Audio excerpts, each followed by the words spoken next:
강북 삼성병원, 네, 안녕하세요. 저는 강북 삼성병원 신경과의 권영남이고요.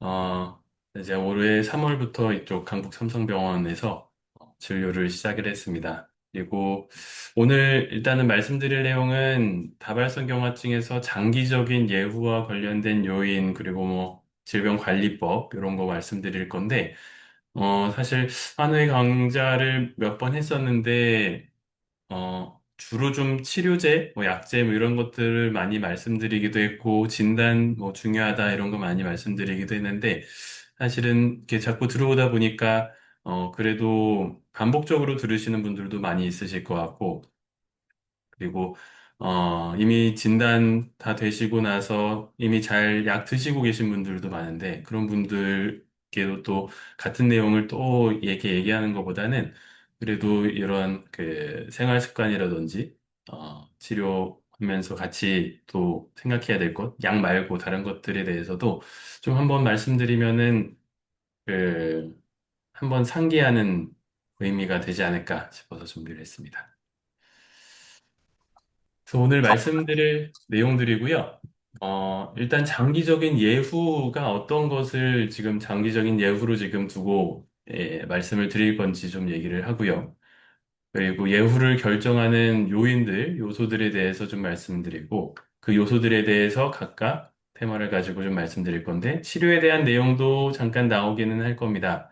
그래서 치료에 대한 내용, 그리고 뭐 흡연 비만, 운동, 비타민 D, 뭐 식이요법이라든지, 아니면은 동반질환이나 이런 정신과적인 문제들, 이런 것들도 굉장히 중요할 수 있어서, 이러한 내용들을 좀 전반적으로 두루두루 말씀을 좀 드리고, 이러한 그, 약제는 이 중에서 하나밖에 없잖아요. 3번 하나인데, 나머지 부분들도 굉장히 중요하다는 것을 말씀드리고, 이미 아시는 내용이 많이 있으실 수 있는데, 그래도 한번 더 되새기는 의미로 말씀을 드리고자 합니다.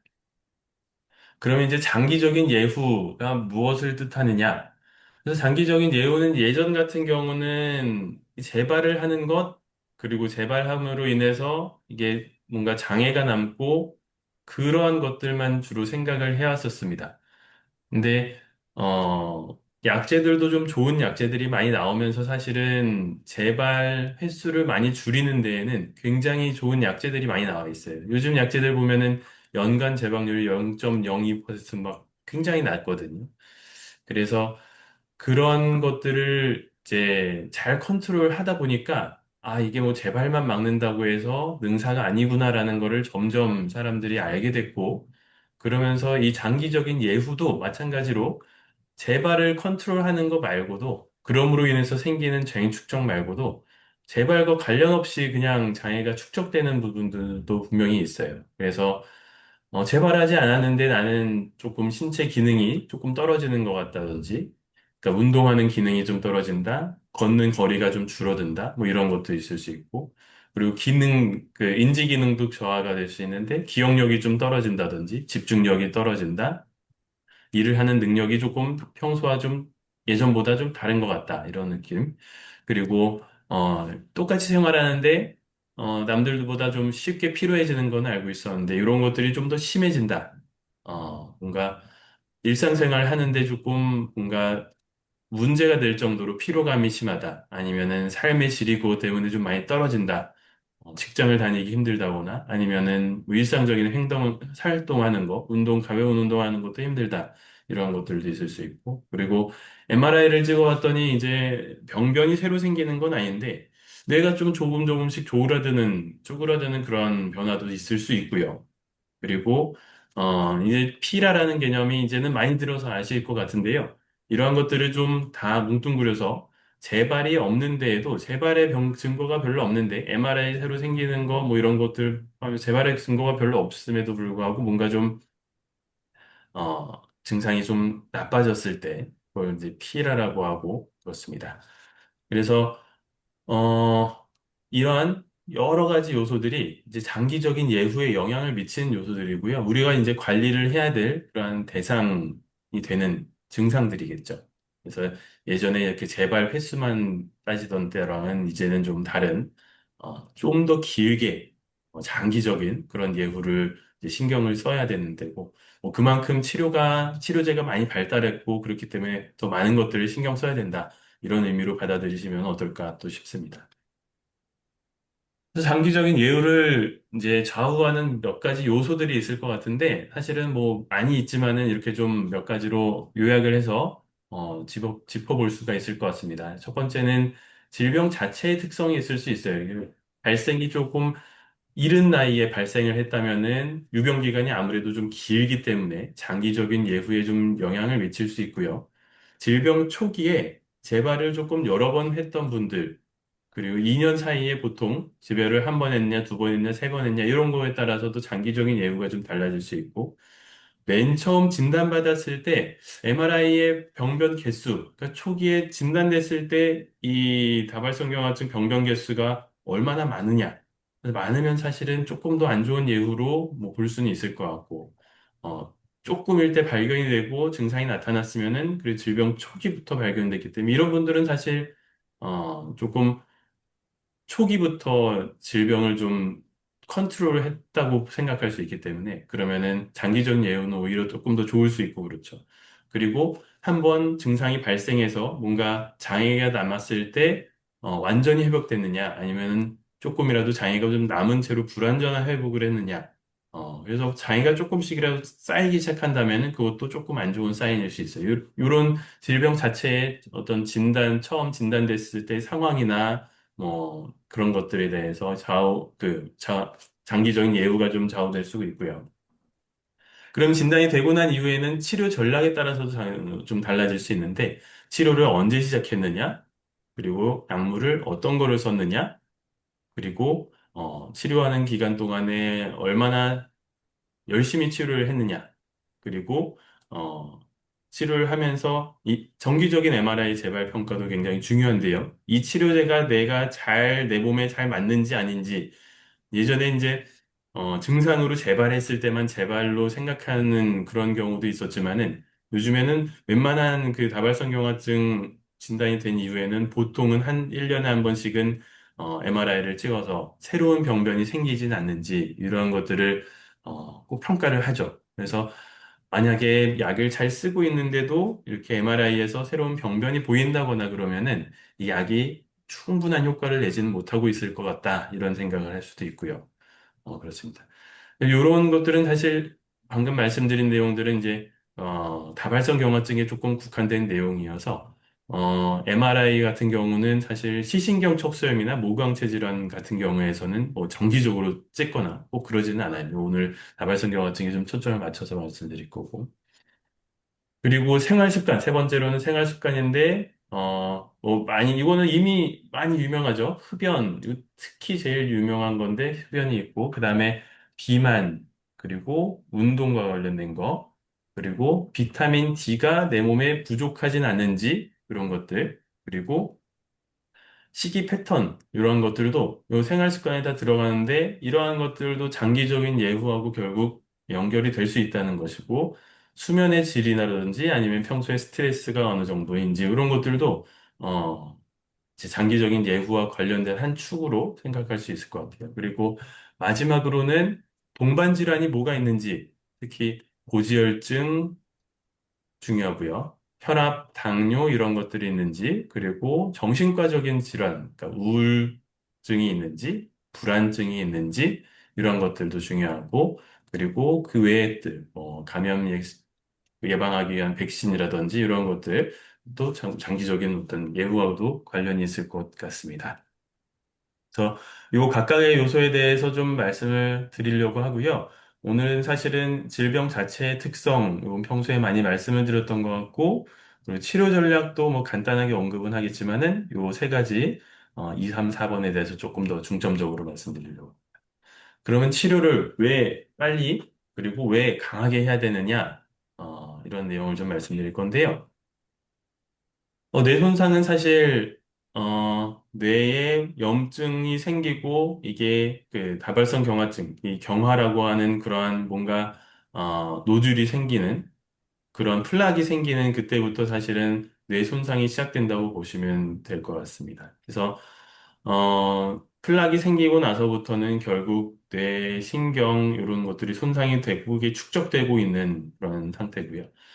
이러한 축적을 조기에 좀 막고 이렇게 염증이 생기는 것을 조기에 억제를 해야 장기적으로 새로 축적되는 그런 병변들 개수도 더 적을 수 있고 특히 이전 연구에서는 초기 2년 그리고 길게는 5년까지의 질병을 잘 조절했는지 여부가 향후 20년, 30년 이러한 장애 수준에 영향을 미친다고 알려져 있습니다.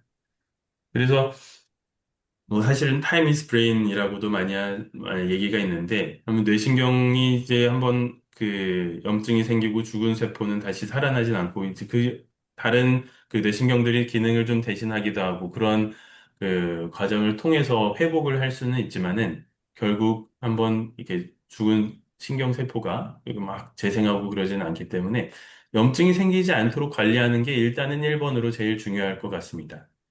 그래서 최근에 뭐 진단 기준이 계속 업그레이드 되고 작년에도 새로운 진단 기준이 이제 나오고 그렇게 됐는데 이렇게 진단 기준이 계속 바뀌는 이유도 되도록이면 빨리 진단을 해서 충분히 효과 있는 약들을 좀 조기에 치료를 하고 그런 약들을 장기적으로 써야지 어, 장기적인 예후에도 좀 유리한 면을 가져갈 수 있지 않을까 이렇게 생각해서 그런 거고요. 조기 치료가 이제 중요한 이유는 이 뒤에 슬라이드에서 몇 가지 더 이제 근거를 좀 더 말씀드릴 건데요. 어쨌든 치료를 하고 나서 내가 재발을 좀 잘 안 하고 잘 지내는 것 같다.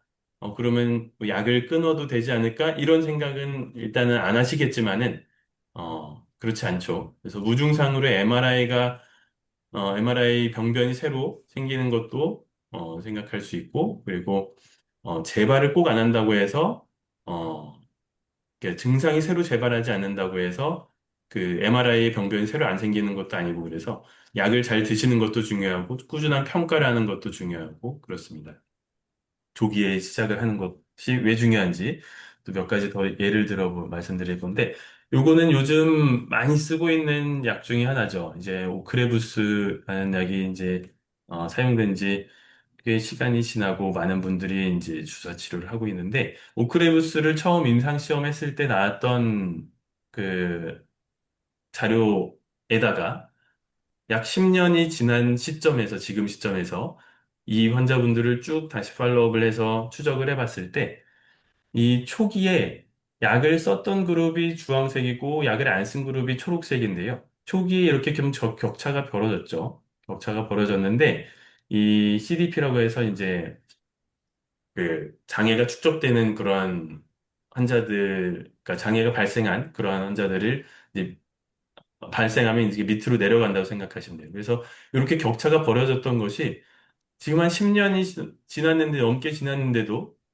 격차가 줄어들지 않고 있어요. 그래서 되도록이면은 이 2년 정도 차이가 나거든요. 이 주황색 그룹하고 초록색 그룹하고. 그래서 되도록이면은 조기에 좀, 약제를 고효능 약제를 좀 사용하는 것이 조금 더, 장기적으로도, 장에 축적하는 그러한 관리하는 데서 좀 유리한 면을 가져갈 수 있다. 뭐 이런 얘기를 할 수 있을 것 같습니다. 그리고 그 다음 자료를 보시면은 요거는 이제 또 하나 많이 쓰는 약제들 중에 있는 하나인데 이제 클라드리빈이라는 약이죠. 이러한 약제들을 썼을 때에도 이전 과거에 이제 임상시험을 했었던 데이터들인데 전체 환자들 중에서 재발률을 봤더니 어떤 약을 쓰고 나서 클라드리빈으로 바꾼 그룹하고 처음부터 마벤클라드, 그 클라드리빈을 썼던 그룹하고 보면은 재발률이 차이가 이렇게 나는 거를 볼 수가 있어요. 그래서 아무래도 처음에 다른 약제를 사용하지 않고, 라이브, 그러니까 다른 약제를 사용하지 않은 상태에서 이 클라드리빈을 초기부터 썼던 환자들이 재발률을 낮추는데도 훨씬 더 유리한 면을 볼 수 있습니다. 그래서 이런 것들을 보면은 아무래도 굉장히 초기부터,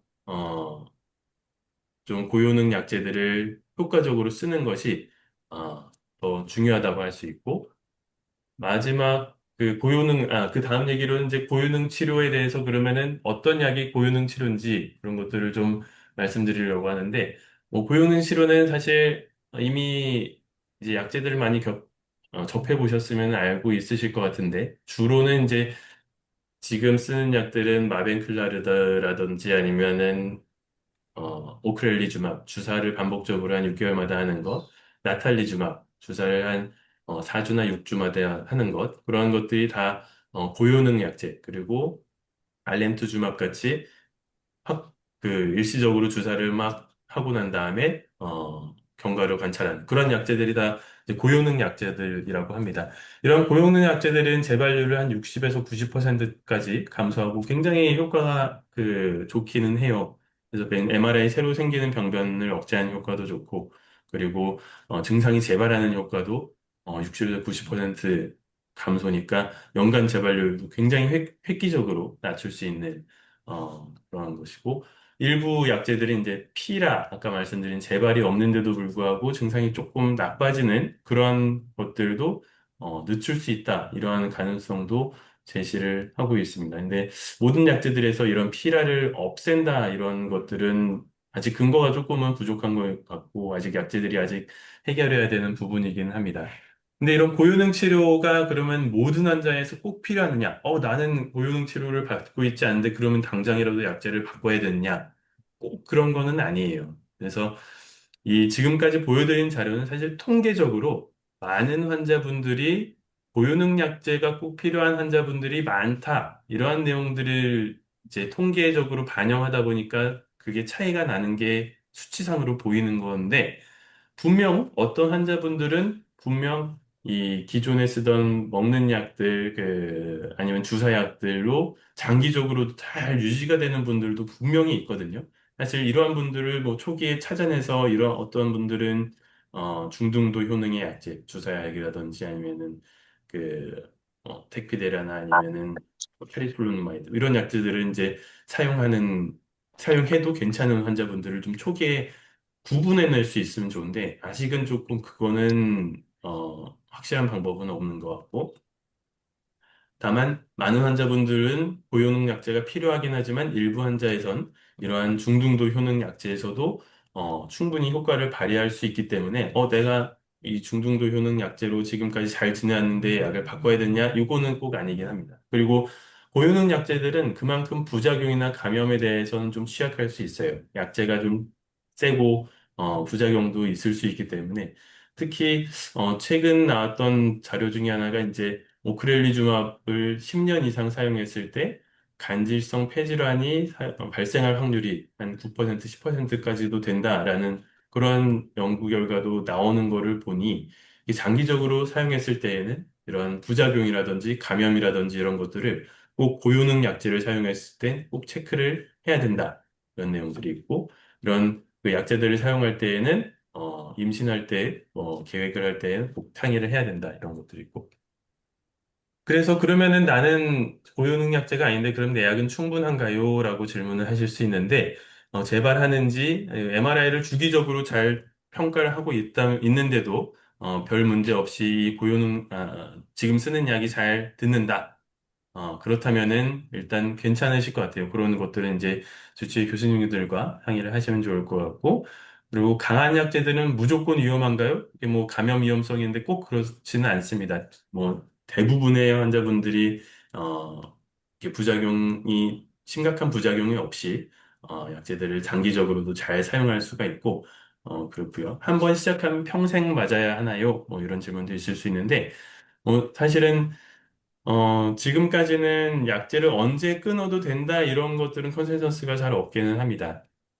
근데 한 가지는 이제 연세가 좀 55세 이렇게 넘어가고 그러면은 보통 이 재발성 그런 염증을 확 일으키는 그런 액티비티가 조금은 줄어드는 것 같아요. 그래서 그때는 재발의 활성도, 질병 활성도가, 재발하는 활성도가 좀 많이 줄어드는 것 같고, 그때는 오히려 서서히 조금 진행하는 그런 프로세스는 있을 수 있지만은, 재발하는 프로세스는 나중에는 조금 적을 수 있어서, 뭐 55세, 60세 이렇게 넘어가실 때에는 약제를 어떻게 하는 게 좋은지 한번 또 교수님하고 상의해 보시는 것도 하나의 방법이 될 수는 있을 것 같습니다. 이렇게 고효능 약제들이 유리하다. 이러한 그 주장의 근간이 되는 연구들이 이제 2020년도에 두 가지가 나왔었고, 이러한 것들이 보시면은, 연구 내용을 보시면 고효능 약제를 썼을 때, 2차 진행형 다발성 경화증으로 넘어가는 그러한 시기를 좀 늦출 수 있다. 이러한 내용들이 이 연구들의 주된 내용들이었고요. 그래서 고용약제가 대부분 많은 환자분들에서는 더 유리할 수 있다. 이런 내용들이 하나 있고 또 하나는 지금 그 피라 아까 말씀드린 재발이 없이도 점점 진행하는 그러한 그 상태를 이제 피라라고 하는 Progression Independent Relapsing Activity라는 그 용어예요. 그래서 릴랩싱 액티비티 재발의 활동성 없이도 점점점 진행한다. 이런 내용인데, 이러한 것들에 대해서 클라드리빈을 사용했을 때, 29% 정도 피라의 발생을 좀 낮출 수 있었다. 뭐 이런 연구들도 좀 나오는 걸로 봐서, 이런 고효능 약제들을 사용했을 때, 어쩌면은 피라를 뭐 잡지는 못해도, 어느 정도 좀 줄일 수 있지 않을까 하는 기대는 좀 되는 것 같습니다. 사실 뭐, 줄인다곤 해도 두 그래프 모두 이렇게 피라 발생이 어느 정도는 되고 있다는 걸 확인할 수는 있죠. 그래서 이런 걸 봐서 어쨌든 프로그레션 하는 그런 그 뭔가 점점점 알게 모르게 스물스물 진행하는 그런 그 경과는 어쩌면 있을 수는 있는데 고용약자가 거기에 좀 더 도움은 될 수 있겠다. 이러한 내용들이 좀 발표가 되고 있는 것 같습니다. 그래서 아까 말씀드린 약제들 중에 고효능 약제들은 위에 있는 이런 약제들이 되겠고, 그리고 이런 약제들은 말씀드린 대로 그, 어, 안전성은 조금 그 중등도 약제보다 낮을 수 있지만은 미톡스 요 약은 요즘 안 쓰긴 하죠. 그래서 이 효과 면에서는 굉장히 좋을 수 있다. 그런 약제들이 되겠습니다. 그래서 약제 얘기는 여기까지 좀 말씀을 드리고요. 그 다음 파트로는 이제 생활 습관들에 대해서 직접적으로 당장 뭔가 할 수 있는 것들, 약 말고 추가로 할 수 있는 거에 대해서 말씀을 드리겠습니다. 첫 번째는 뭐 이미 유명한 요소죠. 그래서 흡연, 요거는 무조건 금연을 하셔야 되고 흡연을 하는 경우에는 저는 환자분들께 거의 뭐 약을 안 먹는 것만큼 위험도를 높인다 이런 식으로 말씀을 드리긴 하는데 염증이 하여튼 더 많이 발생할 확률을 높이는 그러한 그 생활 습관이고 요거는 반드시 중단을 해야 돼요. 그래서 흡연은 무조건 중단을 해야 된다. 최근 연구에서는 흡연이 있고 또 비만인 경우에 함께 있으면은 훨씬 더 위험하다. 이런 연구가 이제 작년 그 유럽 신경과학회 저널에 이제 나왔는데 여기 보시면은 흡연과 비만이 동시에 있는 경우에는 장애 진행 그리고 인지 저하 위험이 흡연이랑 비만 각각으로 볼 때보다 훨씬 크게 증가하는 것을 확인할 수가 있어요. 그래서 이 뒤에 이제 자료도 조금 보여드릴 건데 두 가지를 함께 있으면은 훨씬 나쁘고 흡연이 이제 할 경우에는 장애가 진행하는 속도도 더 빨라지고 그리고 재발 완화형 다발성 경화증에서 세컨더리 프로그레시브 2차 진행형으로 전환되는 속도도 더 빨라지고 그리고 재발 완화형일 때 재발 위험도 증가하고 MRI 병변이 수가 늘어가는 것도 위험이 증가하고 그래서 모든 위험들이 이렇게 더 증가하는데 금연을 하면 이러한 리스크를 다 줄일 수 있다는 거. 그래서 금연을 하는 거는 반드시 필요하고 비만의 영향을 보시면은 비만인 경우에는 이제 외국 기준으로 BMI 25 이상 이렇게 보고 30 이상으로 다른 연구들도 있고 한데 연구마다 조금씩 달라요. 그래서 비만이 있을 때에는 EDS 3, 4 그러니까 장애 축적 등급이 이제 3점, 4점 정도 되면 그때부터 보통 이제 2차 진행형으로 가는 경우가 많다고 생각을 하는데 이러한 3, 4점에 도달하는 시간이 더 짧아지고 MRI 활동, 병변이 늘어가는 걸 개수도, 속도도 빨라지고 인지기능 저하 위험도 높아지고 그렇습니다. 이런 분들도 체중 감량을 한다면은 장기적인 예후가 더 좋아질 수 있어요. 이 연구를 보시면 방금 말씀드린 연구인데요.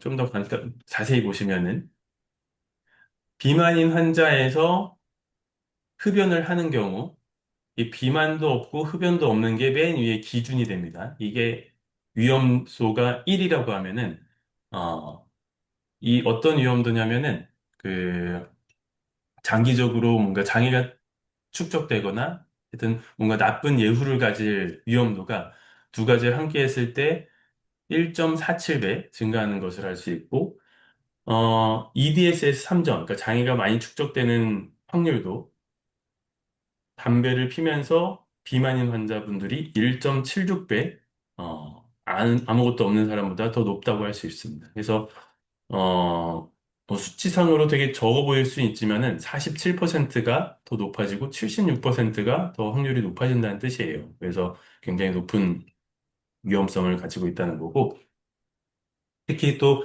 그 인지기능 저하 관련해서도 담배를 하면서 비만인 환자분들은 그렇지 않은 둘 다 없는 사람보다 60%더 빠른 인지기능 저하를 보일 수 있습니다. 그래서 두 가지가 각각 있을 때보다 두 가지 모두 있을 경우에는 더 위험하다. 아까 말씀드린 장애 축적이라든지 인지기능 저하 이런 것들 모두 통틀어서 3,300여 명을 분석했더니 이렇게 나온 결과였어요. 그래서 두 가지 요소는 꼭 조절을 해야 되고요. 비만 단독으로 보시면은 비만 단독으로 본 연구도 작년에 나왔습니다. 그래서 이 연구에서는 BMI 30 이상 그리고 25에서 30 그리고 25 이하 이렇게 세 가지 그룹으로 나눴는데 EDSS라고 하면 장애가 축적되는 속도죠. 장애 축적되는 속도가 이 30 이상인 그룹에서 굉장히 가파르게 빠르게 증가하는 것을 볼 수 있고 어, 18.5에서 25, BMI가 25 이하인 그룹들에서는 그래도 좀 완만한 것을 확인할 수가 있습니다. 그리고 보행이라든지 아니면은 인지기능 관련된 것들도 이 정상 체중인 그룹보다 BMI가 25 이상인 그룹에서 더 인지기능도 더 빠르게 저하되는 것을 확인할 수가 있고 그래요. 그래서 비만인 경우, 특히 BMI가 30 이상으로 고도 비만인 경우에는 EDSS가 연 0.02점, 이게 좀 적어 보일 수도 있는데 그렇지 않습니다. 1점은 굉장히 크기 때문에 이렇게 증가하는 0.5 정도 굉장히 크기 때문에 이렇게 증가하는 것을 확인할 수가 있고 그리고 EDSS 3, 4점에 도달할 위험도 40% 증가하는 것을 확인할 수가 있고 그랬습니다. 그 외에도 인지기능 저하, 피로, 통증, 삶의 질 이러한 것들도 모두 유의하게 비만과 연관이 돼 있다는 것을 이 연구에서 밝히면서 비만은 꼭 조절해야 되는 그런 요소로 얘기를 하고 있습니다. 그 다음은 운동인데요. 운동을 가지고 이제 기존에 했었던 연구들을 모두 합쳐가지고 메타 분석, 이 전체 그 어, 어떤 연구를 모두 합쳐서 한꺼번에 분석하면 메타 분석이라고 하는데 그러한 연구가 작년에 나왔었습니다. 그래서 근력 운동을 하면은 피로 개선이 굉장히 효과적으로 그 조금 움직이고 운동하시면은 이렇게 피로도가 심한 분들 있죠. 다리가 꺾이거나 아니면 조금만 걸어도 다리가 꺾이고 온몸에 힘이 쭉 빠지고 그런 그 급성 피로를 자주 느끼는 분들 어쩔 수 없이 이제 다발성경화증에서 신경이 피로한 거는 어쩔 수 없는 그러한 증상들 중에 하나라고 생각하는데 이런 것들은 근력 운동이 굉장히 효과적으로 어, 좀 줄여줄 수 있다는 것을 얘기를 했고, 특히 유산소 운동은 이런 피로를 줄이면서 삶의 질 개선 효과, 이런 것들은 이제 설문지 같은 걸 통해서 연구를 하는데요. 그런 연구에서도 근력 운동, 유산소 운동이 둘 다, 굉장히 효과가 있다. 특히 피로 줄이는데 효과가 있다. 이런 내용들을 얘기를 하고 있습니다. 그래서 근력 운동을 포함해서 하시는 걸 좀 더 추천드리고 밴드나 기구 같은 거다 괜찮습니다. 꼭 무게를 많이 드는 것뿐만이 아니고 밴드 같은 기구도 근력 운동에 굉장히 도움이 되고 프로그램을 가지고 조금 규칙적으로 하는 걸 좀 더 추천을 드리고요. 유산소 운동 역시 근력 운동과 함께 삶의 질이나 보행 개선에도 효과가 있었다 그랬고 주 3회 30분 정도 이상 하는 것을 추천드리고 있고 여기도 마찬가지로 뭐 걷는 것도 좋고 한데 뭐 자전거를 뭐 목표를 가지고 탄다거나 아니면 수영을 한다거나 이런 식으로 좀 프로그램을 가지고 하는 것도 좋을 것 같고 그렇습니다. 그 외에 유산소 운동이나 근력 운동 외에도 이제 균형 운동이라든지 뭐 필라테스, 요가 이런 것들도 있잖아요. 굉장히 도움이 되고 그리고 균형 잡는 데도 도움이 되는 것뿐만이 아니라 우리 몸의 코어 근육을 이제 잘 스팅해주는 단련시켜주는 그런 운동들이거든요. 그래서 그런 운동을 했을 때 훨씬 더 도움이 된다는 걸 알 수 있습니다. 잘 아시는 현상 중에 하나일 것 같은데요. 과열, 유토프 현상이라고 있어요. 그래서 운동을 하고 나서 체온이 좀 오르면은 오히려 좀 증상이 일시적으로 나빠지는 그런 것들을 느끼고 그런 현상을 유토프 현상이라고 하는데, 이거 사실 체온이 다시 내려가면 금방 회복되고, 이거 뭐 재발이 아니냐라고 생각하실 수도 있지만은, 체온이 내려가면서 회복되고 하면은 그렇진 않을 것 같아요. 그래서 체온을 잘 조절하면서 뭐 시원한 곳에서 운동을 한다든지 아니면 선풍기, 냉각수기 이런 것들을 활용해서 여름에 이제 운동을 하신다면은 이제 체온을 높여서 이렇게 유토프 현상이 나타나는 걸 예방하면서 운동도 같이 할 수 있는 그런 효과적인 방법이 될 수도 있을 것 같습니다. 그래서 이전 연구에서 어떻게 연구를 했나 좀 보면은 다발성 경화증 환자에서 지중해 식단은 조금 이따 다시 말씀드리긴 할 건데, 맞춤 운동이라고 하는 건 여기서는 그 전화로 원격 코칭을 해가지고 12주 동안 프로그램을 가지고 이런 운동들을 했어요. 그래서 에어로빅도 하고 뭐 이렇게 웨이트도 하고 이러한 것들을 어, 이게 몇 주 스케줄을 정해서 걷는 거, 사이클링, 뭐 덤벨 드는 거 이런 것들을 다 해가지고 프로그램을 만들어서 원격 코칭으로 운동을 시켰더니 3개월 동안 운동을 했더니 오른쪽에 보이는 아웃컴이 나왔는데 이제 QOL 같은 경우 그 삶의 질도 좋아지고 인지 기능이라든지 아니면 걷는 속도, 피지컬 액티비티 이런 것들도 좋아졌다. 이런 것들을 연구를 했습니다. 그래서 사실 운동을 해서 좋아집니다라고 하면은 사실 운동 어떻게 합니까? 라고 많이 물어보실 수 있는데 이러한 연구들을 통해서 나온 결과가 운동을 해서 좋아지는 효과라고 한다면은 이 연구에서 어떻게 운동을 했는지를 보면 되겠죠. 그래서 이러한 운동들을 중요한 거는 사실은 일정 그 스케줄을 가지고 좀 그 인텐스하게 하는 게 중요해요. 이 논문을 조금 더 자세히 읽어봤더니 맞춤 운동이라고 하는 거는 이게 사실 사람마다 근력의 뭐 한계나 이런 게 좀 다르고 그렇잖아요. 수준이 다르고 그렇기 때문에 이 트레이너가 보기에 충분한 운동을 했다라고 할 수 있을 정도로 운동을 시켰다고 나와 있어요. 그래서 꼭 몇 킬로를 들어야 된다? 이게 정해진 건 아니고 개개인마다 충분한 운동량, 인텐시한 운동을 했다라고 하면은 이게 운동을 했다라고 할 수 있을 것 같아요. 그래서 적정한 수준의 운동 같은 거는 이제 운동을 하면서 맞춰 나가는 것이 필요할 것 같기도 합니다. 그리고 그 다음 주제는 이제 비타민 D에 대한 내용인데, 이거는 작년에 정말 큰 연구가 하나 나오면서, 지금 요즘에는 이제 제일 핫한 이슈 얘기이긴 합니다. 그래서 자마라고 하는 굉장히 그 높은 저널에 나온 연구인데, 프랑스에서 36개 센터에서 연구를 했고, 굉장히 고용량의, 비타민 D를 사용한 연구고요. 이 연구에서는 다만 주의해야 될 것이 CIS, 그러니까 다발성경화증, 지금은 이제 전 단계로 알려져 있죠. 전 단계 환자 또는 다발성경화증의 초기 환자들에서 연구를 했고, 왜 그렇게 했냐면은 이 환자분들은 순수하게 그 비타민 D의 효과를 보기 위해서 다발성경화증 약제를 사용하지 않은 환자에서 비타민 D를 쓰고 연구를 했어요. 그렇기 때문에 사실 다발성경화증으로 진단된 이후 이 환자분들한테 다발성경화증 약제를 안 쓰고 연구를 하면 윤리적으로 굉장히 문제가 되죠.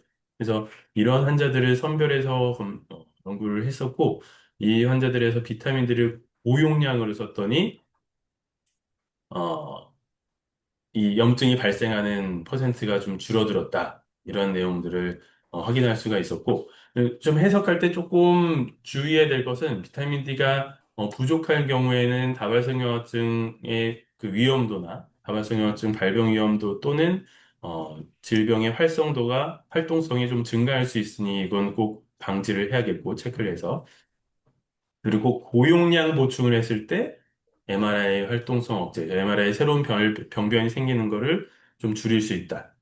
그리고 다발성경화증 약제를 쓰면서 보조요법으로 써야 된다는 거고 주의해야 될 점은 다발성경화증 약제를 대체할 수는 없다. 이런 내용이고 이 연구 결과에서 병변의 개수를 줄이고 그런 것들은 유의한 효과가 있었지만은 장애 정도를 개선하는 데는 효과가 별로 없었다. 근데 뭐 그도 그럴 것이 사실 초기 환자들이어서 장애 정도가 심하진 않았을 것 같아요.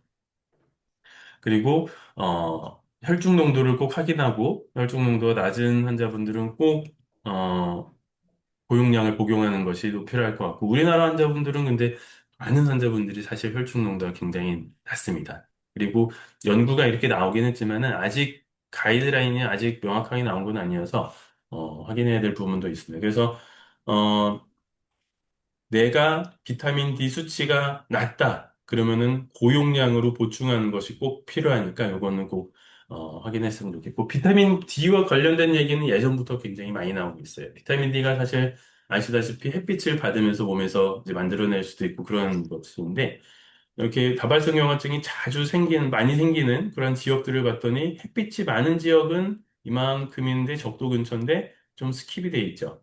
그래서 이런 부분들은 좀 스킵되고 나머지 부분에서 다발성경화증들이 많이 발생하는 것을 봐서는 햇빛하고 연관돼 있고 햇빛은 비타민 D랑 연관돼 있으니까 이것도 연관이 있지 않을까 이런 연구들 그래서 비타민 D에 대해서도 연구도 많이 되고 그랬었습니다. 그래서 좀 전에 보여드렸던 연구는 다시 한번 살짝 말씀드리면은 사실 비타민 D를 굉장히 센 용량을 썼어요. 이 연구에서는. 10만 단위. 그러니까 보통 지금 드시는 매일 먹는 약은 1000단위 정도, 고용량이 1000단위 정도 되거든요. 그리고 마시는 거, 한 달에 한번 마시는 그런 것들은 한 2만 5천 단위 되거든요. 근데 2만 5천 단위를 그러면은 4병을 마시는 거예요. 10만 단위. 무강으로. 그러니까 마시는 거를 10만 단위를 2주마다, 한 달에 한 번도 아니고, 2주마다 마셔가지고, 이거를 24개월, 2년 동안 지속을 한 거죠. 이게 굉장히 고용량을 했을 때, 다발성경화증 약제를 쓰지 않았을 때, 그러니까 염증이 생기는 그 환자들을 봤더니 이렇게 하지 않은 위약을 쓴 환자분들에선 74%, 그리고 이렇게 고용량으로 썼던 환자에선 60% 어, 새로운 그 염증이 질병 활성도가 발견됐다고 해서 여기서 말하는 질병 활성도는 증상이 재발한 것뿐만이 아니고 MRI에 새로운 병변이 생긴 것까지 같이 포함하는 개념이었어요. 그래서 어, 이거를 이제 통계적으로 계산을 해봤더니 하자드 레이쇼가 66%. 그러니까 비타민 D만 고용량으로 썼더니 34%의 재발 활성도를 낮출 수 있었다. 이런 연구가 나왔고, 이런 연구는 사실 비타민 D에 대해서 많은 연구가 있었는데, 굉장히 좀 획기적인 연구라고 할 수 있을 것 같습니다. 그래서 실제로 유해 그룹이 비타민 D를 고용량으로 쓴 그룹인데 재발하면 밑으로 꺾이는 거예요. 근데 재발하는 환자분들이 있긴 하지만 위약을 쓴 그룹보다는 적었다. 근데 이 환자분들도 사실 결국은 비타민 D는 고용량 썼지만은 다발성경화증 약은 안 쓴 거거든요. 그래서 다발성경화증 약을 안 쓰면 어쨌든 이렇게 재발하는 위험이 분명히 있다는 거는 또 다른 교훈으로 또 생각해 볼 수 있을 것 같습니다. 그래서 비타민 D가 굉장히 중요하다는 거 말씀을 드리고, 그 다음 말씀드릴 건 이제 식이요법에 대한 내용인데, 식이요법은 사실 뭐 딱 정해진 기적의 식단은 없기는 합니다. 근데 제일 잘 알려진 게 지중해식식이에요. 다발성경화증 위험이 37% 감소했다는 소아 연구가 있었고요.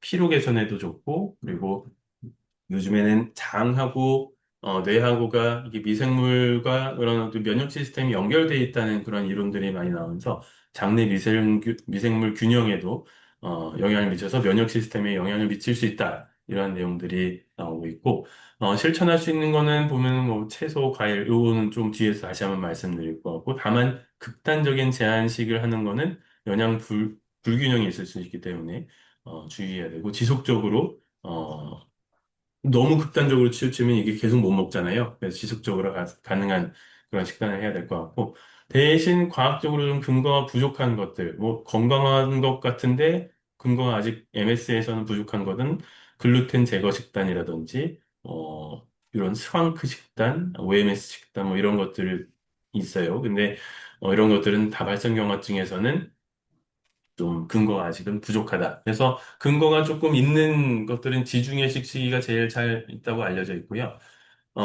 연구를 했을 때 아까 나왔던 연구, 식단을 어떻게 조절했는지를 봤더니 이렇게 써 있어요. 그래서 접시의 절반 정도는 비전분 채소 이런 것들을 복용을 하고 그리고 나머지 절반의 반은 단백질들, 근데 지방이 조금 기름기가 적은 단백질이라든지 생선이라든지 이런 것들을 4분의 1 정도 섭취를 하고 나머지 4분의 1 정도는 이제 탄수화물 이러한 것들을 섭취하는데 탄수화물도 뭐 현미, 통밀빵, 귀리, 퀴노아 같은 통곡물 복합 탄수화물을 넣는 게 좋다. 이런 얘기를 하고 있습니다. 그래서 이런 정도의 배분을 해서 이제 드시면은 지중해 직식이라고 하는 그런 좀 제일 근거가 있는 그래도 나발성경화증의 어, 질병 활성도를 그래도 조금 낮출 수 있는 그런 식단이 될 것 같습니다.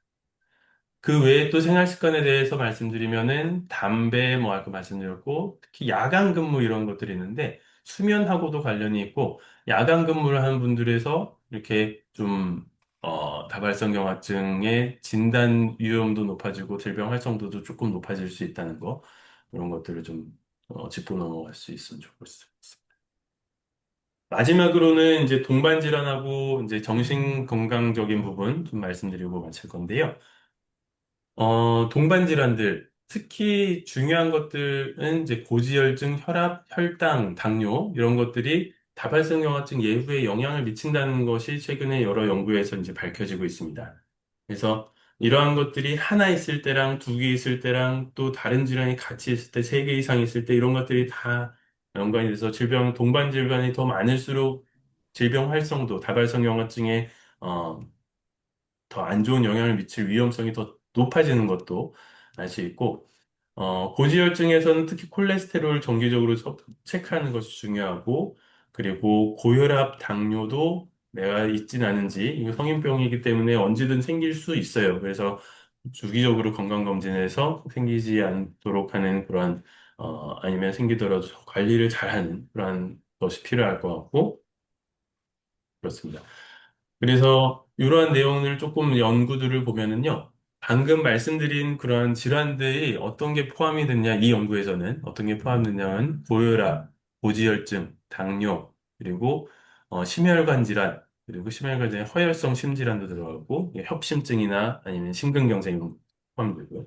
말초혈관 질환, 말초 동맥, 혈맥에 이제, 동맥에 동맥경화가 있는 것들, 이런 것도 다 포함이 되고, 그리고 정신과적 질환에는 우울이라든지 불안, 그리고 다른 정신과 여러 가지 질환들을 통틀어서 이렇게 체크를 했는데, 이렇게 했을 때 심장 대사 질환, 이러한 그 고혈압, 요러한 것들 중에서 두 가지 이상이 있으면은 다발성경화증이 나쁜 영향을 미친다. 어떻게 나쁘느냐? 질병의 액티비티를 높이기도 하고 장애가 더 빨리 나빠지기도 하고 그렇다. 두 가지 이상, 이 중에서 두 가지 이상이 있으면은 더 빨리 나빠질 수 있다. 이런 내용이 있고요. 정신과 질환에서는 한 가지만 있어도 우울, 불안, 뭐 이런 것들 중에서 한 가지만 있어도 질병의 활성도가 높아지고 그리고 장애 축적도 빨라지고 그리고 재발 위험도 높아진다. 이런 것들이 있어요. 사실 이런 우울이나 이런 것들은 약의 수능도하고도 좀 관련이 있기 때문에 우울이 있으면은 약도 잘 안 먹게 되고 막뭐 포기하게 되고 그럴 수도 있어서 그런 것도 아마 막 반영이 됐을 것 같고 그래서 우울이나 불안 같은 경우는 잘 생기기도 하고 그래서 조절을 잘 해야 되는 그러한 증상들이기도 해요. 그래서 이러한 질환들 포함해서 폐질환, 편두통, 피부질환, 자가면역 갑상선 질환, 다른 자가면역 질환 이런 것까지 다 포함해서 봤을 때는 이 중에서 3개 이상이 있다. 이 전체 중에서 3개 이상이 있다. 그러면은 역시 질병의 그 액티비티도 높아지고 질병이 나빠지는 그런 속도도 더 빨라진다. 이런 내용들이 이제 나와 있습니다. 그래서 동반 질환들도 내가 잘 관리를 해야지 더 좋은 예로 가져갈 수가 있고요. 또 비슷한 얘기인데, 이러한 그 두 가지 이상의 동반 질환이 있을 때 더 위험하다. 마찬가지로 더 위험한 거는 그 EDSS가 처음에 진단됐을 때도 나빴고 그리고 앞으로도 더 나빠질 가능성이 있다. 이런 것들이 통계적으로 유의하게 장기적 예후하고도 관련되고 지금의 장애 정도하고 관련돼 있다고 돼 있어요. 그리고 2차 진행형 다발성 경화증에서도 이런 혈압, 혈당, 지질 관리, 이런 혈관 위험을 조절하는 것들이 이렇게 진행하는 병과 경과가 관련이 있기 때문에 어, 예후 관리에 굉장히 중요하다는 것을 알아두셨으면 좋겠습니다. 그리고 이제 피로하고 우울, 수면 이런 것들이 이제 삶의 질이나 장기적인 예후하고도 또 연관이 있는데 피로는 사실 전체 환자분들 중에 한 70%까지가 나타날 정도로 많이 나타나는 증상인데, 이 증상이기 때문에 사실 아까 운동을 하는 게 훨씬 더 도움이 된다 그랬고, 수면 관리라든지 내 에너지를 얼마나 효율적으로 잘 나눠서 쓰는지 이런 계획을 갖는 것도 이런 증상 조절에 좀 도움이 될 것 같고, 수면 관리는 사실 밤에 수면을 못하면은 장기적으로 이제 QOL이 나빠지고 참해질이 나빠지고 그러고 그래요. 그리고 낮에 햇빛을 더 덜 받게 되고 그런 것들이 영향을 미칠 수 있고, 밤에 활동하면 좀 그렇게 되고요. 그리고 우울한 25에서 50% 정도로 굉장히 흔한 그 증상 중에 하나고, 뇌에 염증이 생기는 것 때문에 우울이 생길 수도 있고, 질병이 생긴 것 때문에 우울이 생길 수도 있는데, 어떻게든 우울이 생기면은 어쨌든 병에는 나쁜 영향을 미쳐요. 그래서 이런 것들, 동반질환 잘 관리하는 것들, 스트레스 관리 이런 것들이 필요합니다. 특별히 더 마지막으로 고려해야 될 사항들은 이제 말씀드리면은 이제 임신과 관련된 것들, 그리고 임신했을 때는 재발률이 임신 중간에는 낮아지다가도 출산하고 나면 증가된다는 거, 그리고 폐경과 관련된 폐경 후에 장애 속도가 좀 가속될 수 있는 위험성이 있다는 거, 에스트로겐 변화와 연관이 있을 수 있다는 거, 골다공증, 특히 비타민 D와 관련해서 골절 위험성도 있기 때문에 관리가 필요하다는 거고, 그리고 고령 환자에서는 재발하는 그 액티비티는 좀 줄어들지만 점점 진행하는 그런 경과가 조금 나타날 수 있다는 것, 특히 낙상이나 골절 예방에 좀 주의해야 되고, 특히 고령 환자분들에서 그 코모비디티, 동반 질환들을 관리를 해야 되고, 그런 다 약제들을 많이 드실 때는 약제 간의 상호작용도 있을 수 있으니 이것도 주의해야 된다고 말씀드릴 수 있습니다. 거의 다 맞는데요. 이제 오늘부터 실천할 수 있는 것들 좀 정리해서 말씀드리면 치료를 꾸준히 받는 건 잘 하시고 계시겠지만은 MRI 정기적인 평가도 꼭 필요하다는 거. 금연 굉장히 중요하고 체중 관리, BMI 20, 우리나라는 23 이하로 하는 게 그래도 저는 목표라고 생각하고 안 되면 25 이하는 꼭 만들어야 된다는 거. 그리고요, 규칙적인 운동, 주 3회 이상의 근력 운동, 유산소 운동을 일정 시간 이상 프로그램화해서 하는 것, 그리고 비타민을 고용량으로 특히 피 검사에서 낮으면 꼭 보충을 해야 된다는 거, 동반 질환이 있으면 반드시 관리를 잘 해야 된다는 거, 그리고 특히 피로나 우울, 인지 변화 이런 것들 있으면은 어, 주저하지 말고 관리를 잘 하실 수 있도록 담당 교수님께 좀 말씀을 드리는 것이 필요할 것 같습니다. 그래서 오늘 말씀 준비한 내용은 여기까지고요. 10분 정도 조금 오버가 됐는데 일단은 뭐 질환 이 이제 생겼다고 해서 이 이후 경과가 이미 정해져 있거나 그렇게 낙심하고 그럴 필요는 없습니다. 그래서 약으로 관리하는 것도 분명히 의료진하고 같이 해야 될 거고 그렇지만은 생활 습관 오늘 보여드렸던 그러한 많은 부분들 생활 습관뿐만이 아니라 동반 질환 관리랑 그 정신적인 부분 이런 것들도 잘 관리를 해야 장기적인 예후에 도움이 될 수 있을 것 같고, 혼자 관리하는 게 아닙니다. 저희 의료진하고 같이 관리를 하고, 꼭 필요한 그 의학적인 인터벤션이 필요하면은 꼭 도움을 받으시기를 권유드립니다. 네, 이상으로 마치고요. 그리고 질문 있으시면은 부탁드리겠습니다. 아, 교수님 강의 너무 잘 들었습니다. 요즘 저희 환우들이 가장 관심 많고 알고 싶어 하는 주제로 해서 강의를 해주셔서 아마 큰 도움이 됐을 네, 거라고 봅니다. 네, 감사합니다. 지금 저희 그 채팅창에 어, 질문이 올라왔거든요. 네, 네, 잠시만요.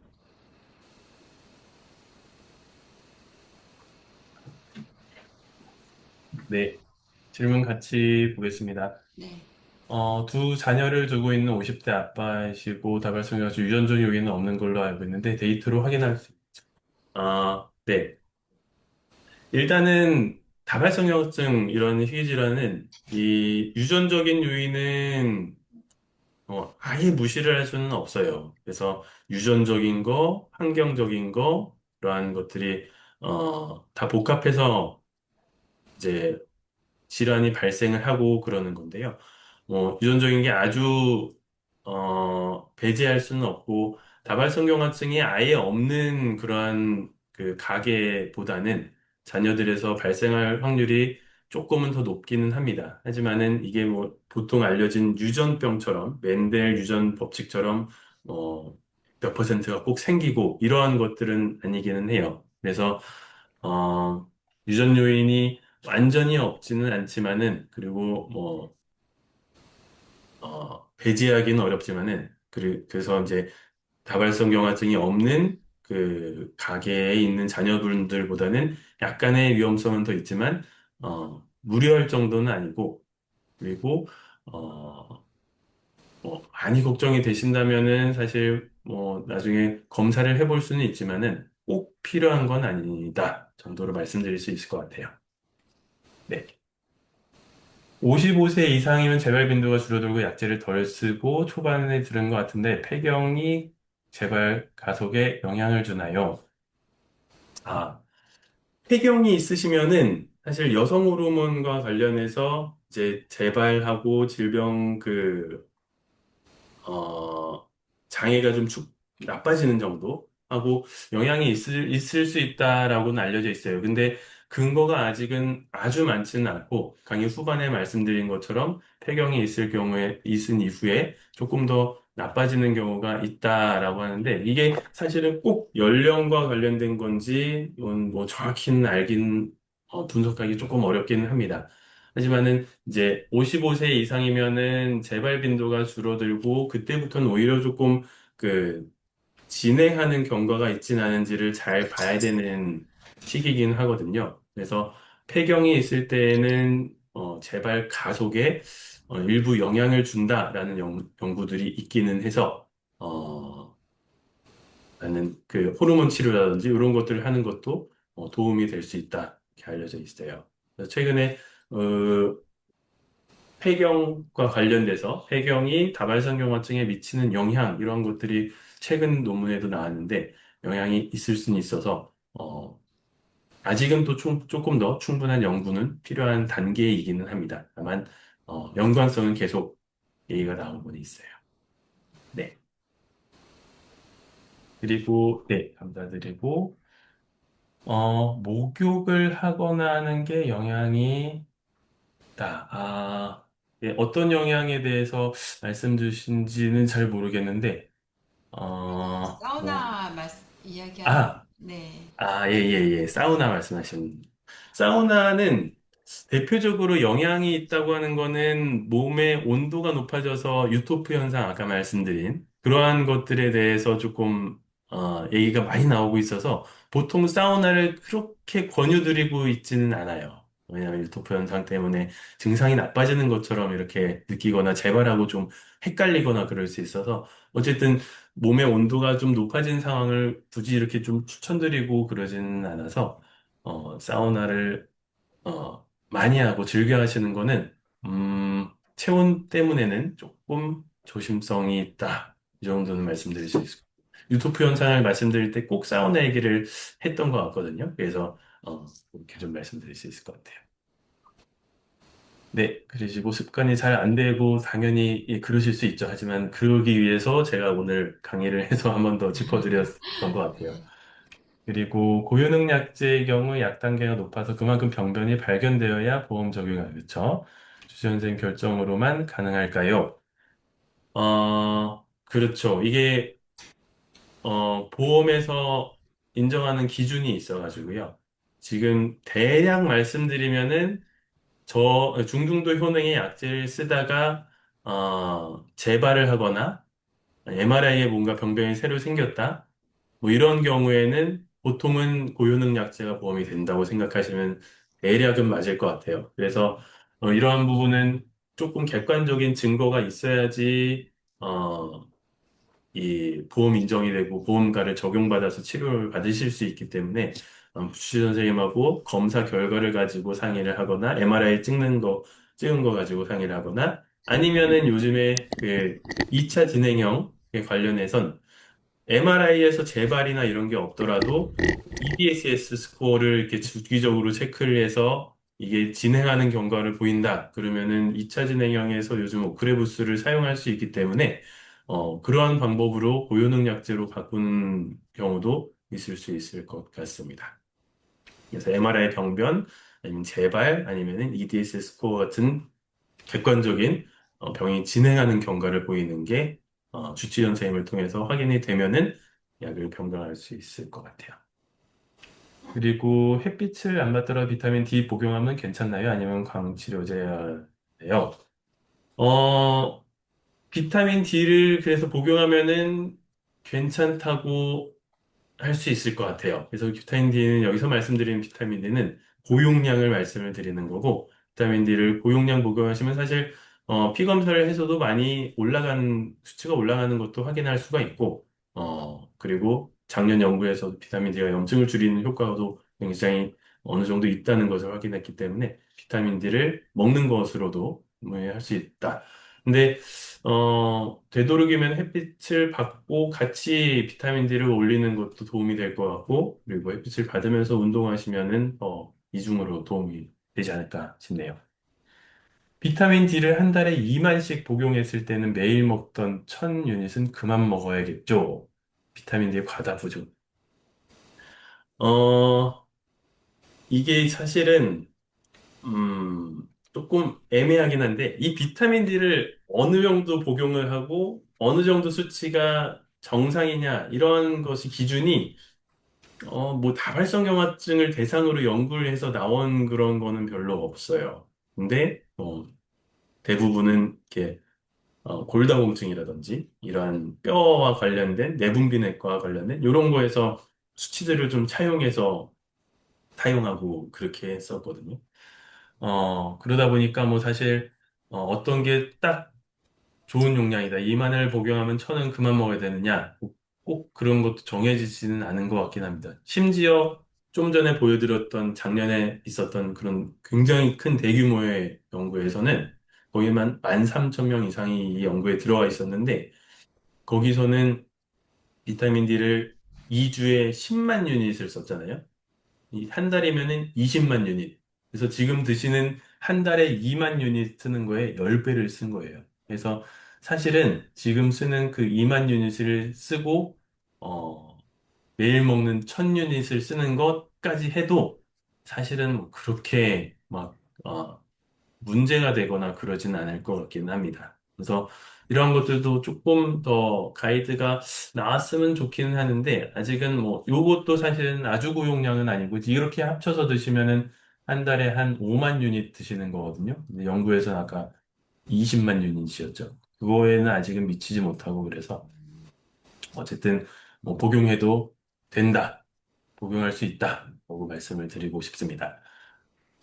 이번에 첫째 발로, T8번에, 척수에 병변이 생긴 것 같아요. 그리고 올리오크로나 밴드에서 나타나지 않으면 그 후 치료는 어떻게 되는 걸까요?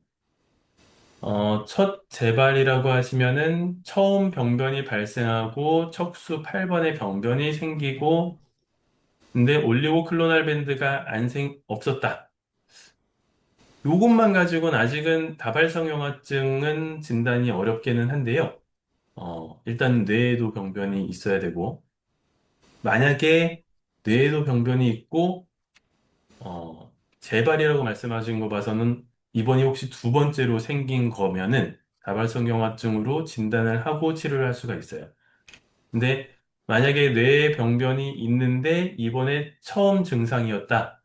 그리고 척수에 병변이 보였다. 그러면은 뇌에 있고 척수에 있으면 공간적으로 두 군데 있기 때문에 아마 뇌에 병변이 이제 제대로 그 다발성 경화증에 맞는 병변이면은 두 군데 있어서 가능은 한데 이게 시간적으로는 아직 진단 기준에는 우리나라 지금 진단 그 약 쓰는 기준에는 2017년도 기준으로 쓰거든요. 그래서 거기는 아직은 적응이 안 돼서 이러한 경우는 다발성 경화증이 맞는 뇌의 MRI 모양이라고 하면은 어, CIS라고 하죠. 단독 임상 증후군이라고 해서 어, 이제 인터페론 베타 예전 그 주사제 있잖아요. 그런 것들을 쓸 수 있는 상황일 것 같기는 해요. 그래서 저 같은 경우는 사실 CIS에서도 조금 주사제를 적극적으로 치료를 하는 편이어서 다발성 경화증이 뇌의 영상이 잘 맞는다 그러면은 CIS로 보고 베타페론이나 그 인터페론 베타 주사 치료, 레비프나 베타페론 같은 치료를 할 수 있을 것이라고 생각합니다. 우울감과 피로가 심해지는 경우, 그런데 이제 위에 단독으로 척수의 병변만 있다. 그리고 다른 다발성 경화증의 그게 그 증거가 없다. 그러면 단순한 척수염일 수 있어요. 그래서 꼭 다발성 경화증인지 아닌지 감별하는 것부터가 일단 1번일 것 같습니다. 그리고 우울감과 피로가 심해지는 경우에는 어떻게 하느냐면요. 우울감이 심해지는 경우는 저는 대부분 그 정신건강의학과 선생님의 좀 도움을 받고 있습니다.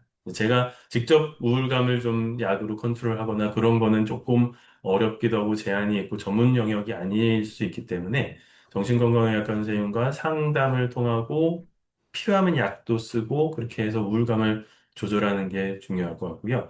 피로에 대해서는 사실 아직 막 이런 굉장히 체계화된 뭔가 약제가 있거나 그러지는 않아서, 어, 피로한 경우에는 지금은 좀 전에 말씀드린 운동이 제일 효과가 좋다고 돼 있고, 그리고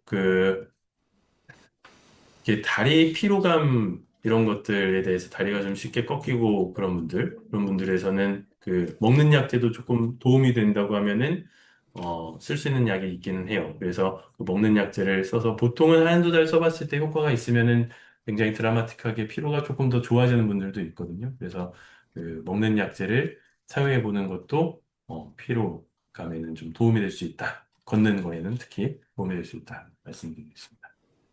비만이 안 좋다고 해서 저체중도 안 좋은가요? 라고 하셨는데, 저체중에 대해서는 아까 연구에서도 말씀드렸다시피, 이렇게 딱히 연구가 아주 잘 되어 있지는 않아요. 다른 연구에서도 저체중에 대해서 분석이 많이 안 되어 있는 걸로 봐서는 아마도 연구했더니 뭐 별 내용이 안 나오지 않았을까 싶어서 저체중에 대한 내용은 그렇게 위험도는 이렇게 비만만큼 위험하지는 않다라고 얘기를 드리고 싶고, 이건 다발성 경화증 측면에서 말씀드리는 거예요.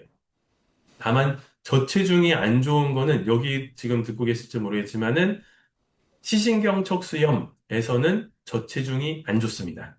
그래서 다발성 경화증은 비만이 안 좋고 시신경 척수염은 저체중이 안 좋다라고 기억을 해두시면은 조금 도움이 되시지 않을까 싶고요. 다발성 경화증은 아직 저체중 그렇게 안 좋다는 결과가 많지는 않은 것 같습니다.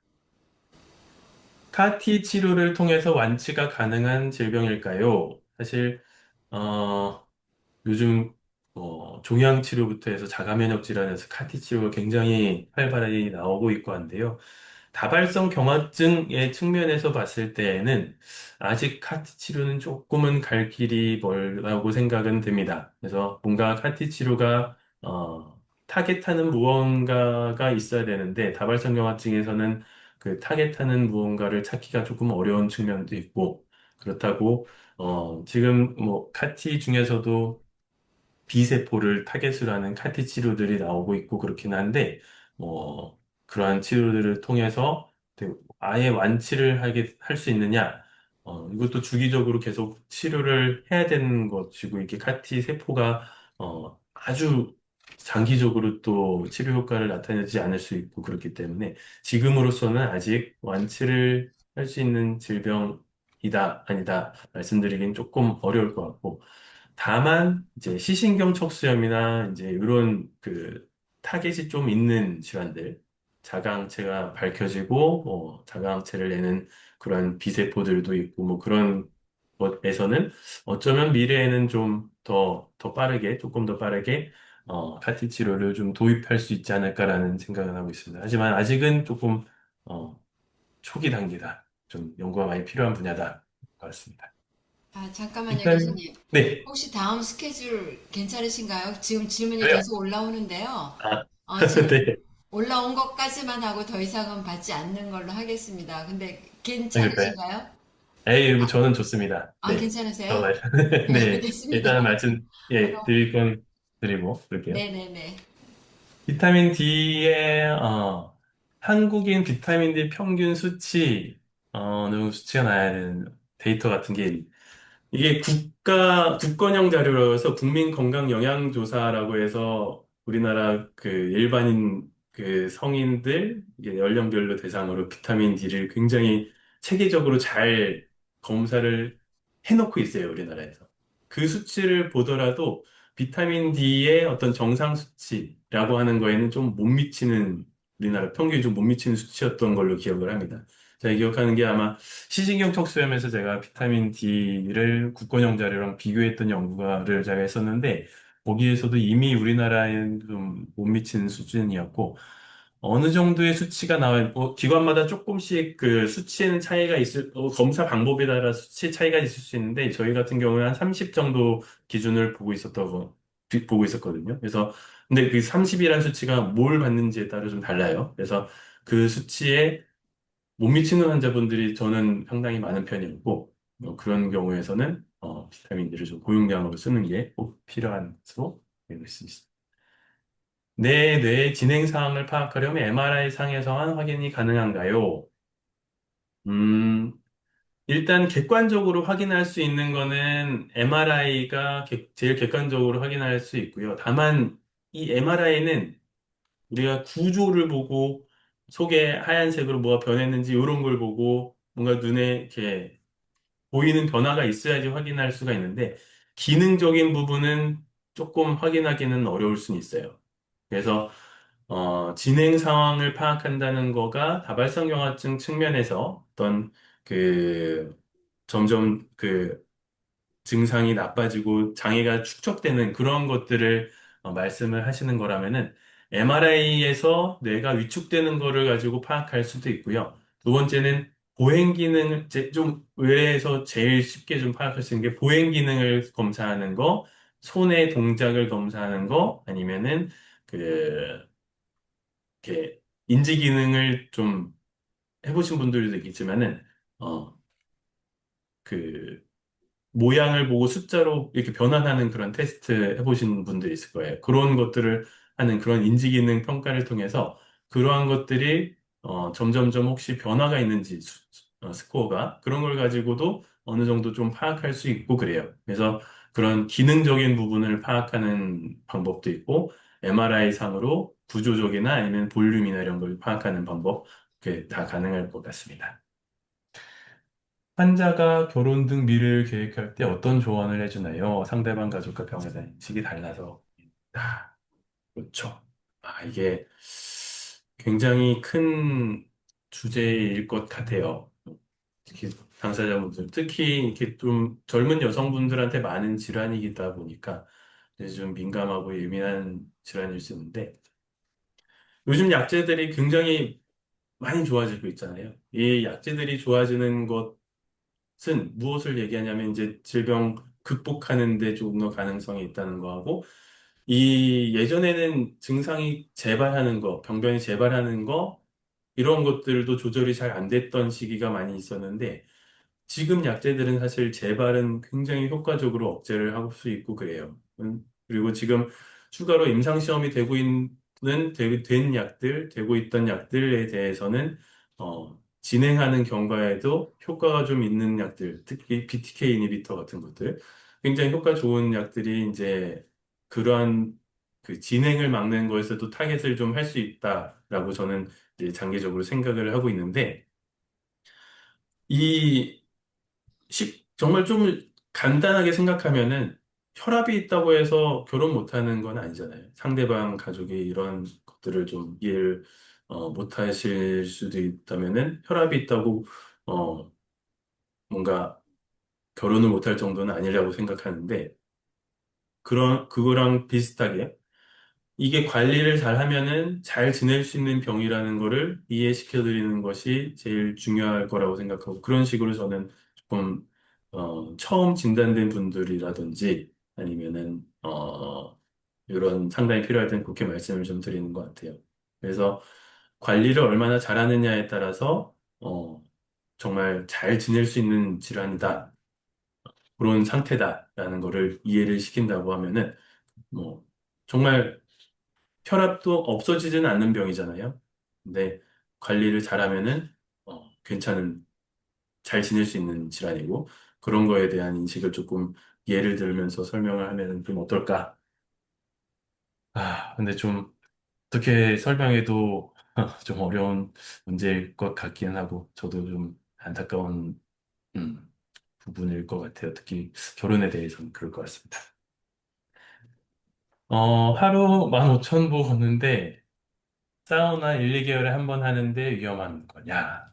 아, 하루 15,000보 걸으시면은 굉장히 많이 걸으시는 건데, 잘 하고 계신 것 같고, 어, 어, 아이디를 보니까 예전부터 아마 잘 하셨을 것 같고, 잘 하고 계셨을 것 같아요. 그래서 운동하시는 거, 잘 하고 계신 거고, 1, 2개월에 한 번 사우나 하는데 위험하냐? 아유, 그런 정도는 아닙니다. 그래서 사우나를 너무 자주 해서 이런 유토프 현상을 자주 이렇게 느끼신다거나 그러시면은, 좀 걱정도 되고 그래서, 사우나를 그렇게 추천드리지 않는 거지, 뭐 1, 2개월에 한 번 하는 거는 크게 위험한 것 같지는 않아요.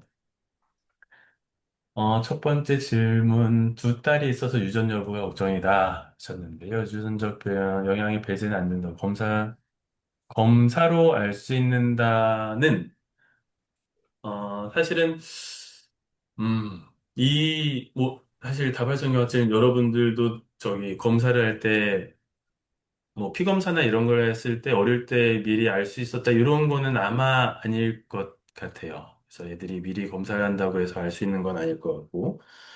그리고, 다발성경화증은 사실은 뭐 증상이 처음 생기고 그때서야 이제 검사를 하는 게 보통이고 그런데 어 아까 뭐 이렇게 자제분들에서 검사를 좀 하는 거에 대해서 살짝 언급을 해서 이렇게 말씀을 하신 것 같은데 꼭 그럴 필요는 없어요. 그러니까 이게 어 확률이 조금 높아도 해서 뭐 몇 배 이렇게 높아지는 게 아니고요. 정말 근소한 수치로 살짝 높아지는 거기 때문에, 어, 그런 위험성을 미리 인지하셔가지고 막 무조건 내는 MRI를 뭐 몇 차례 찍어야지. 그런 거는 아니라고 생각합니다. 그래서 그럴 정도로 검사를 꼭 미리 받을 필요는 없는데, 다만 걱정이 된다면은, 건강검진을 할 때 뭐 추가를 한번 해본다거나, 뭐 그런 정도로 생각해보는, 그 정도면 충분하지 않을까 생각이 되고요. 어, 개가 있으니까 아이들은 성인이 되면은 MRI를 꼭 해야겠다. 그런 건 그 정도는 아니라고 생각합니다. 그리고 증상이 처음 나오고 나서 보통 검사를 하고 그렇기 때문에 뭐 이게 사실 주기적으로 검사를 한다고 해도 질환이 없는데 그걸 막 엄마가 있다고 해서 아빠가 있다고 해서 뭐 이걸 꼭 1, 2년마다 MRI를 찍는다. 이거는 아닐 것이잖아요. 네.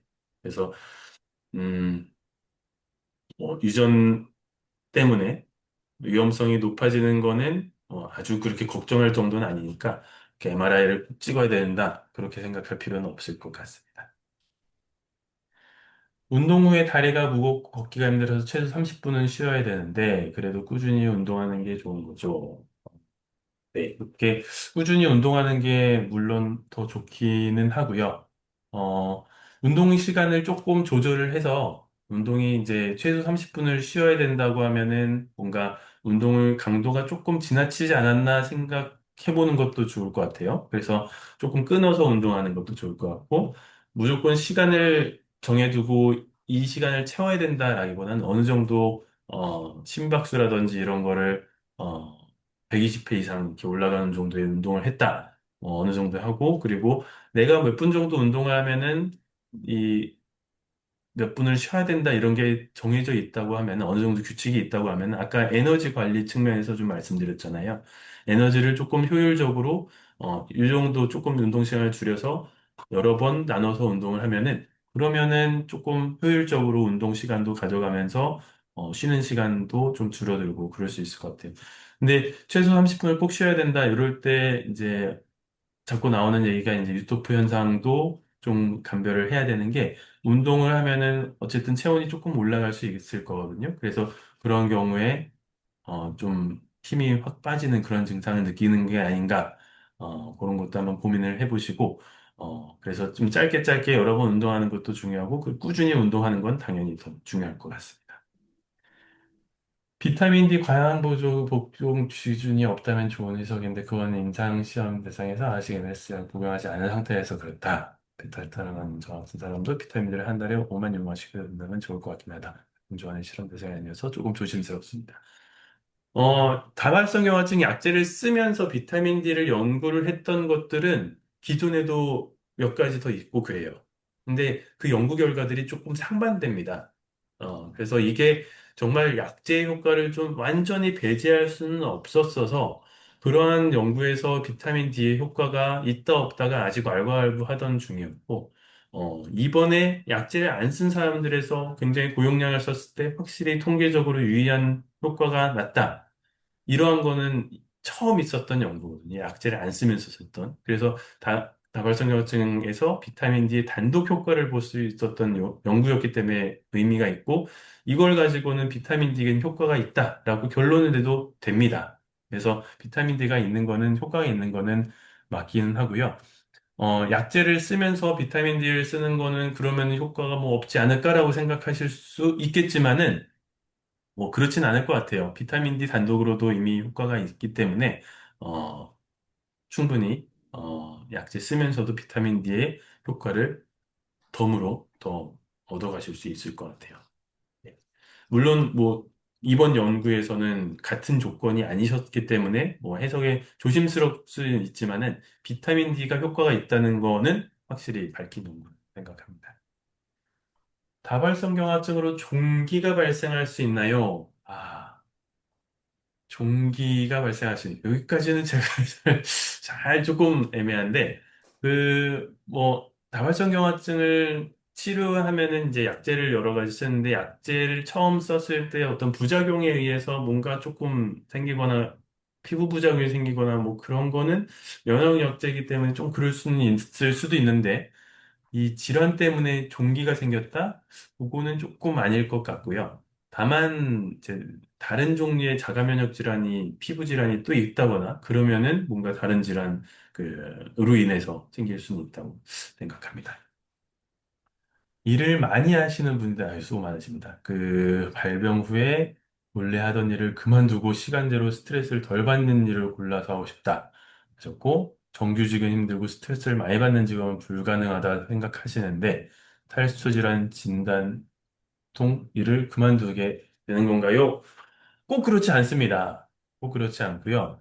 물론, 그래서 저희가 연구하는 것들 중에는 직업을 어떻게 했느냐, 이런 것들을 이제 설문지에 껴서 연구를 많이 하는데, 안타깝게도 사실은 다발성경화증 진단된 이후에 뭐 직업을 그만뒀다거나 줄인다거나 어떻게든 영향을 받는 분들이 상당히 많은 거는 알고 있어요. 그래서 보통은 일을 그만두게 되는 건가요?에 대한 대답은 어, 절반 정도 이렇게 막 그만두는 분들도 있기는 한데, 그만두거나 줄이는 분들 있긴 한데, 그대로 잘 직장을 유지하시고 그러신 분들도 많거든요. 절반은 될 것 같아요. 그래서 됐던 것 같아요. 그래서 보통은 그만두는 건 아니고 그 안에서 좀 적절한 양의 근무라든지 아니면 근무 스타일이라든지 그런 것들을 좀 찾아서 근무는 계속 하시는 게 그 일상생활을 계속 해야지 그래야지 질환도 더 잘 관리된다고 저는 생각합니다. 그래서 일상생활을 하지 않는 것은 오히려 더 저는 정신 건강에도 좋지 않다. 이렇게 생각하기 때문에 직장을 그만두시는 거는 전 추천드리고 싶지는 않아요. 그래서 조금 더 적절한 부서를 찾는다든지 그런 식으로 조금 활용해 보시면 좋을 것 같아요. 왼손 저림 증상이 10년 이상 계속 있었는 다른 치료제로 변경하면 나아질 수 있나요? 내비도 좋지. 어, 왼손 저림 증상이 이 다발성 경화증 때문에 생긴 거다가 맞으시면은 사실은 이 치료제를 바꾼다고 해서 이런 증상 치료에는 그렇게 드라마틱한 효과가 있지는 않을 것 같습니다. 그래서 Will she 어, have a good evening? 예, 넘어갔나요? 예, 리듬 이거 맞는 것 같습니다. 그래서 조금 죄송하지만은 요 증상 치료에 대한 부분은 그래도 그냥 증상을 조절할 수 있는 약제들이 좀 있으니 그런 것들을 좀 써보시는 게 그래도 좀 바꿔가시는 게 도움이 될 것 같고 주된 치료제를 좀 바꾸는 거는 글쎄요 이렇게 좀 아주 도움이 되진 않을 것 같고요. 그렇습니다. 요게 위에서 이어진 것 같은데 뇌병변이 3개 정도, 아까 척수병변. 뇌병변이 3개 정도 있었고 척수에 병변이 없고 올리고클로아 밴드 1개 양성 나와서 RIS로 진단됐었는데 이번에 재발해서 그렇군요. 그러시면은 아마 뇌병변이 다발성경화증에 맞는 병변 모양이라면 다발성경화증으로 진단이 될 수 있고 근데 그 사이에 사실 어 약제를 사용하지 않고 이번에 처음 진단된 거기 때문에 고효능 약제를 지금 바로 사용하기는 아마도 보험 기준에선 좀 어려울 것 같습니다. 네, 그래서 중등도 효능 약제부터 일단은 시작하는 다발성경화증 진단 기준엔 들어가지 않을까, 뇌병변이 맞다면 생각됩니다. 소아 MS에 대해서는 치료제나 주사제가 어느 정도 연구되어 있을까요? 소아 MS에서 많이 어려움이 있습니다. 그래서 약제가 사실은 조금 그렇죠. 약제들도 연구도 많이 어렵고 약제들도 어렵고 주사 치료제 아마 사용하는 분들이 대부분이실 것 같은데요. 어, 지금 나오는 약제들도 사실은 대부분이 이제 성인들 대상으로 나오는 약제들이 많아서 아, 예, 제가 소아약제들에 대해서 조금 더 자세히 좀 보고 했으면은 더 좋았을 건데 제가 지금 떠오르는 약제들이 뭔가 리스트가 업이 딱 되지는 않아가지고 죄송한데 어, 제가 알기로도 최근에 나오는 약제들이 거의 성인들 위주로 좀 제한이 있어서 그런 거에는 좀 제한이 있는 걸로 알고 있고 주사 치료제는 일단은 효과가 있는 걸로 알고 있고 나이가 연령이 넘어가면은 약제는 바꿀 수 있는 것으로 생각은 됩니다. 네. 나중에 유튜브 업로드는 네 이사님께서 혹시 총무님께서 네, 해주실 네 네, 유튜브에 업로드 합니다. 예. 알겠습니다. 아, 네. 많은 질문 주셔서 감사드리고, 네. 다음에 너무 또, 수고 많이 하셨습니다. 정말 네, 아마 아닙니다. 모두 같은 마음으로 박수 쳐드리고 싶을 텐데 다 음소거가 돼 있어서 교수님께 네, 안 제가 들으실 것 치겠습니다. 같은데, 알겠습니다. 네, 너무너무 같이 수고 많이 참여해 주셔서, 하셨고요. 네, 네. 아유.